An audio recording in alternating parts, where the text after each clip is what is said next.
Speak up, guys. I'm back to talk about Brazil's great 4-1 victory over Paraguay in the Copa America.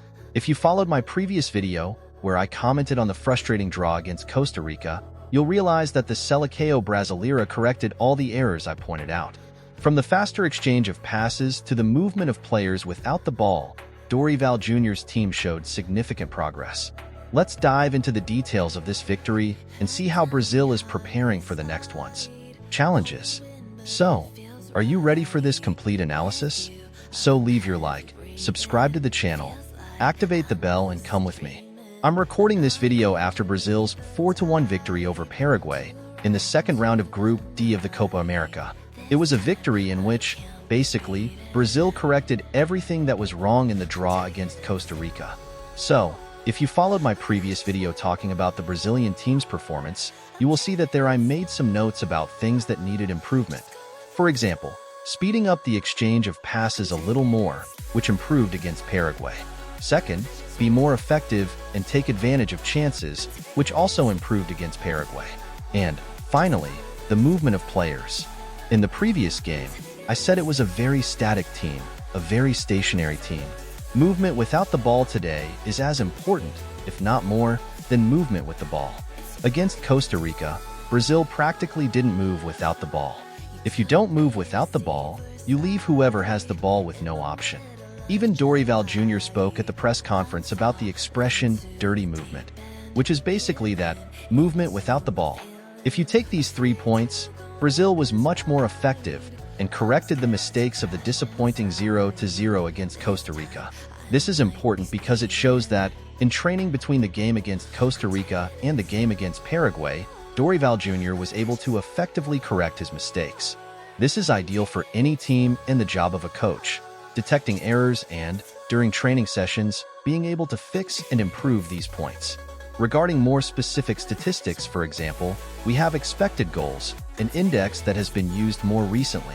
It takes the scoring opportunities that a team creates and, depending on how they happened, puts a metric saying how many goals the team should have scored. Brazil's XG, expected goals, was 3.86. That is, Brazil produced to score 4 goals and scored 4 goals. This is efficiency. Paraguay's XG was 0.80. That is, rounding off, a goal, and exactly Paraguay scored a goal. Brazil created 5 great chances and converted 4, which shows excellent efficiency. In terms of faster passing, Brazil was faster whenever possible, especially in the attacking field. João Gomes, Bruno, Paqueta, and Rodrigo touched the ball faster. The fullbacks barely had the ball, always speeding up the pass. This helped to take out Paraguay, who didn't even make such a strong mark, but left a lot of space behind the midfield line. The most serious thing about the 0-0 against Costa Rica was a static team without the ball. Against Paraguay, we saw a lot of movement. Bruno Guimarães and Paqueta were very present in the offensive phase, with Paqueta almost playing in Paraguay's half-moon. Rodrigo moved from side to side to influence Paraguay's marking and create space. Wendell, on the wing, exchanging with Arana, helped a lot up front with intelligent movements, taking advantage of the runners and being a passing option. Brazil expanded the field with Vinicius on the left and Savinho on the right, correcting and adjusting mistakes from the game against Costa Rica. A great sign, and of course, the game was Vinicius's. He played a great game, probably his best performance with the Brazilian team, showing his ability to influence and unbalance the game like he did at Real Madrid. Vinicius was much calmer and more confident, making decisions calmly, dribbling with precision, and being less flustered. Even before scoring the first goal, he was already Brazil's highlight.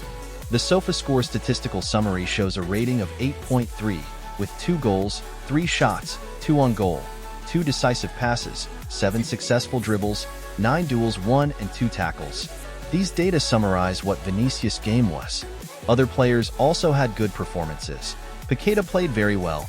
Despite missing the penalty, Bruno Guimarães had a good game, and Savinho also stood out. Rodrigo, on the other hand, didn't play so well, missing passes and throwing the ball, but he still moved a lot and created space. Brazil achieved a good victory against Paraguay. Although the opponent was not the strongest, the victory is important for the team's growth. Brazil is in its 6th game with Dorival Jr. and is in the process of construction. Compared to other more established teams, such as Argentina or Colombia, Brazil still has a way to go, but shows the quality to grow. How was the group?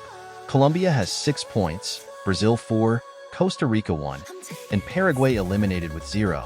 In the last round, Costa Rica faces Paraguay and would need a rout to beat Brazil, who only need a draw to qualify. Even a defeat could still classify Brazil, depending on the goal difference. Brazil, after this match against Paraguay, has good expectations to be competitive against Colombia. I want to hear from you. What did you think of Brazil? Leave it in the comments. Don't forget to like, subscribe to the channel, activate the notification bell, and share the video. Thank you very much for listening. Hugs, bye.